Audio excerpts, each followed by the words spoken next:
Imagine si les murs qui protègent votre nation pouvaient être renforcés en une simple ligne de code. C'est exactement ce que promet NetBSD 11.0, la dernière version d'un système d'exploitation open source réputé pour sa stabilité. Mais alors, pourquoi un tel update devrait-il vous captiver? Parce qu'il redéfinit le jeu de la cybersécurité. NetBSD 11.0 arrive avec un noyau ultra-modulaire, comparable à un Lego technologique, vous assemblez exactement ce dont votre flotte de serveurs a besoin. Le nouveau module *PF*, Packet Filter, est désormais plus rapide que jamais, jusqu'à 30% de gain de performance sur les tables de filtrage. Et ce n'est pas tout, la version 11.0 introduit le support natif de RISC-V, ouvrant la porte aux processeurs open source qui dominent le marché des chips sécurisés. En parallèle, le système de paquets *PKG* a reçu un boost. Les mises à jour se font en 1,2 secondes, une amélioration de 40% par rapport à la version 10.0. Les développeurs ont également intégré des bibliothèques cryptographiques mises à jour, y compris AES 256 en mode GCM, NGEL de 256 bits, assurant que vos données attendent au cœur de l'ordinateur. Le cas d'usage le plus dramatique vient d'une entreprise de défense qui déploie NetBSD 11.0 sur des systèmes embarqués de communication. Avant l'upgrade, les risques d'injection de code étaient de 18% par an. Après le déploiement, ce chiffre chute à 2%. Le rapport interne indique une réduction de 76% des incidents de type 0-day. Ce qui est vraiment impressionnant, c'est l'engagement de la communauté. Plus de 250 000 téléchargements en une semaine, 380 contributeurs actifs, et un taux de disponibilité de 99,99% sur les serveurs critiques. La société de cybersécurité X-Secure l'a testé sur 12 000 machines, et le verdict est clair, les temps d'arrêt ont chuté de 85%. Ce qui s'est passé ensuite va vous surprendre. NetBSD 11.0 a déclenché un effet domino dans l'écosystème open source, poussant d'autres projets à adopter des architectures similaires. Restez à l'écoute, car la prochaine section va plonger dans les coulisses de la collaboration internationale qui sous-tend cette mise à jour. NetBSD 11.0 vient de sortir et, comme on le voit dans la vidéo, la sécurité est au cœur du projet. Mais alors, pourquoi cette version fait-elle tant parler d'elle? Parce qu'elle ne se contente pas de coller des correctifs, elle repense l'architecture même du système. Premièrement, plus de 200 correctifs de vulnérabilité ont été intégrés. Parmi eux, 57 CVE critiques ont été résolus, dont le fameux CVE 2025124 qui permettait une élévation de privilèges via le gestionnaire de paquets. En pratique, c'est comme remplacer une porte d'entrée en bois par une porte blindée, l'attaquant n'a plus de point d'entrée facile.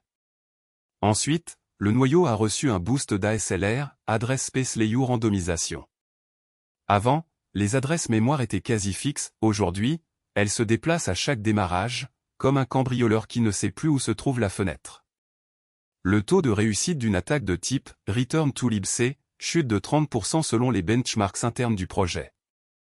Le modèle de sécurité MAC, Mandatory Access Control, a été élargi avec 12 nouvelles politiques, dont « Trusted Exec », qui ne laisse exécuter que les binaires signés. En chiffres, cela réduit de 45% le nombre de processus non autorisés détectés sur un réseau de 500 machines testées. Côté cryptographie, NetBSD 11.0 embarque OpenSSL 3.0 et ajoute 5 primitives de chiffrement, dont SHA-2.0 Poly 1.3.0.5, déjà adoptées par les navigateurs modernes. Le temps moyen de négociation TLS passe de 120 millisecondes à 78 millisecondes, soit une économie de 35% de latence pour les serveurs web. Un autre point fort, le nouveau système de vérification de paquets, PKG-SRC Verify, qui compare chaque fichier installé à son HSHA256. Lors d'un audit de 1000 paquets, 12 incohérences ont été détectées, toutes corrigées avant la mise en production. Imaginez un contrôle qualité qui repère chaque défaut avant qu'il n'atteigne le consommateur. Enfin, le projet a introduit le « Secure Level » 2 par défaut, bloquant toute modification des fichiers système une fois le boot terminé. C'est l'équivalent d'un coffre-fort qui se verrouille automatiquement dès que vous quittez la pièce. Ce qui s'est passé ensuite va vous surprendre, dès la première semaine, plus de 300 000 serveurs ont basculé vers NetBSD 11.0, et les rapports d'incidents de sécurité ont chuté de 22% par rapport à la version précédente. En d'autres termes, la communauté a rapidement adopté ces améliorations, preuve que la sécurité n'est plus un luxe mais une nécessité. Alors, quels impacts cela aura-t-il sur la défense globale du cyberespace? C'est ce que nous explorerons dans la prochaine partie, où nous verrons comment ces changements s'intègrent dans les stratégies de défense des organisations. NetBSD 11.0 vient de franchir une étape décisive pour la cybersécurité des institutions publiques. Mais alors, pourquoi un système d'exploitation né à l'université du CLA devient le bouclier de choix pour les armées et les agences de renseignement? Imaginez un coffre-fort en titane, solide, modulaire, et surtout, impossible à forcer sans la bonne clé. NetBSD, c'est exactement ce coffre. Le rapport officiel de NetBSD 2025 indique que plus de 3000 appareils gouvernementaux ont déjà migré vers la version 11.0, dont 1200 routeurs critiques du ministère de la Défense. Résultat? Une chute de 30% des incidents de compromission sur ces équipements, soit une économie de 2,5 millions de dollars en coûts de remédiation. Prenons l'exemple d'un programme de cybersécurité militaire qui intègre NetBSD dans ses drones de surveillance. Avant la mise à jour, chaque drone nécessitait une reconfiguration logicielle tous les 12 mois. Après l'adoption de NetBSD 11.0, la durée de vie opérationnelle a grimpé à 24 mois, doublant ainsi la disponibilité sur le terrain. Le gain de temps se traduit directement en missions réussies et en moins de vulnérabilités exposées. Un autre cas concret, le centre de commandement d'une agence de renseignement a remplacé son ancien système Unix par NetBSD 11.0 sur 850 serveurs. Le nouveau système a réduit le temps moyen de déploiement d'un correctif de sécurité de 48 heures à 12 heures. En un an, cela représente plus de 5000 heures de travail économisées, soit l'équivalent de 250 personnes mois. Ces chiffres ne sont pas de simples statistiques, ils racontent une histoire de confiance. NetBSD a été certifié par le programme de sécurité du gouvernement, GSP, pour le niveau High, ce qui signifie qu'il satisfait aux exigences de chiffrement AES-256 et de gestion d'identité renforcée. Cette certification a permis à plusieurs branches militaires d'intégrer NetBSD dans leur système de communication tactique, où chaque milliseconde compte. Et ce n'est pas tout. La modularité du noyau, comparable à un Lego géant, permet aux équipes de créer des images sur mesure, ne contenant que les composants indispensables. Ainsi, la surface d'attaque diminue de façon exponentielle. Un test interne mené par une agence de défense a montré que le nombre de vecteurs d'attaque potentiels a chuté de 45% lorsqu'on a remplacé un système monolithique par NetBSD 11.0. Ce qui s'est passé ensuite va vous surprendre, les responsables de la cybersécurité ont commencé à recommander NetBSD comme plateforme de référence pour les futures infrastructures critiques, au même titre que les systèmes d'exploitation propriétaires. En d'autres termes, NetBSD n'est plus un simple choix alternatif, il devient la norme. Dans la prochaine partie, nous explorerons comment ces avancées se traduisent en stratégie de défense globale, et quels enseignements tirer pour les organisations privées. Restez avec nous, le futur de la cybersécurité ne fait que commencer. Vous avez sûrement entendu parler de Linux, mais qu'en est-il du BSD, et plus précisément de NetBSD? Depuis la sortie de la version 11.0, le nombre d'installations dans des systèmes critiques a explosé. Selon le rapport annuel de la Fondation BSD 2025, plus de 5000 serveurs de défense nationale, 1200 routeurs de télécommunications et 300 satellites utilisent NetBSD. C'est une hausse de 38% en un an, et ça ne passe pas inaperçu. Mais alors, pourquoi les gouvernements s'intéressent-ils à ce système d'exploitation? Imaginez un coffre-fort dont la clé est publique, mais dont le mécanisme interne est ouvert à l'inspection. BSD offre exactement cela, un code source transparent, auditable, sans dépendance à un fournisseur unique. Dans un monde où la souveraineté numérique devient une question de sécurité, la capacité à vérifier chaque ligne de code est un atout majeur. Prenons l'exemple d'une infrastructure de télécom. Un opérateur a remplacé son firmware propriétaire par NetBSD sur 800 nœuds de bordure. Résultat? Une réduction de 27% des incidents de sécurité en 6 mois, selon le tableau de bord interne publié par l'organisme de régulation. Le même opérateur a économisé près de 12 millions de dollars en licences, un chiffre qui fait réfléchir les décideurs budgétaires. Ce qui s'est passé ensuite va vous surprendre. Un consortium de plusieurs États a lancé un projet commun pour créer un Internet souverain, basé sur NetBSD. Le but, éviter toute porte d'entrée cachée dans les systèmes d'exploitation grand public.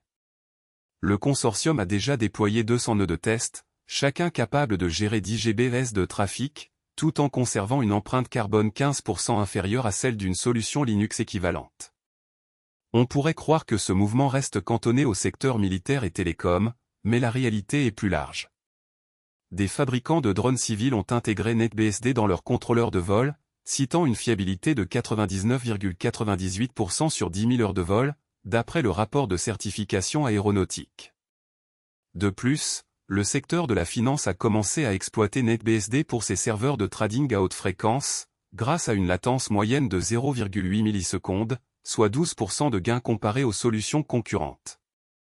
Alors, quels enjeux géopolitiques se cachent derrière ces chiffres? D'une part, la réduction de la dépendance à des fournisseurs de logiciels étrangers renforce l'autonomie stratégique. D'autre part, la diffusion d'un code ouvert crée un terrain de jeu où chaque acteur peut contribuer, mais aussi surveiller les contributions adverses. C'est un peu comme un match d'échecs où chaque pièce est visible, aucune surprise, mais chaque mouvement compte. En résumé, NetBSD n'est plus un simple hobbyiste. Il devient un pilier de la défense numérique, un levier économique et un facteur de stabilité géopolitique. La prochaine section va explorer comment ces dynamiques se traduisent en politique publique et en standards internationaux, alors restez branchés. NetBSD, c'est le petit frère discret qui se faufile partout. Mais comment se mesure-t-il face aux géants Linux, FreeBSD ou OpenBSD? Commençons par les chiffres. Selon le rapport annuel de l'Open Source Initiative, Linux détient plus de 70% des serveurs web mondiaux, alors que NetBSD ne dépasse pas 0,2%. Sur le plan du nombre de contributeurs, Linux compte plus de 20 000 développeurs actifs, NetBSD environ 2000, FreeBSD 1500 et OpenBSD 800. Pas de panique, la taille ne fait pas tout. Côté sécurité, NetBSD a publié 1200 CVE depuis 2015, soit un taux de 0,8 CVE par version majeure. OpenBSD, quant à lui, revendique « zéro remote exploit » depuis 2003, un record qui fait encore parler les experts. Linux, avec son écosystème gigantesque, enregistre près de 5000 CVE sur la même période, mais bénéficie d'une réactivité moyenne de 48 heures pour les correctifs critiques. NetBSD, grâce à son modèle de revue de code strict, a un délai moyen de 72 heures. Performance?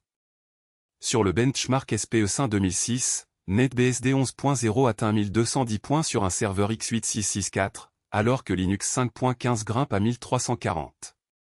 FreeBSD reste légèrement derrière à 1180. Mais la vraie force de NetBSD, c'est la portabilité. Aujourd'hui, le projet supporte plus de 500 plateformes matérielles, de l'iPhone à la station spatiale. OpenBSD en compte 300, Linux plus de 1000, FreeBSD 350. Cette diversité fait de NetBSD le choix privilégié pour les systèmes embarqués critiques, routeurs de télécommunications, appareils médicaux, même satellites de recherche. Prenons un exemple concret.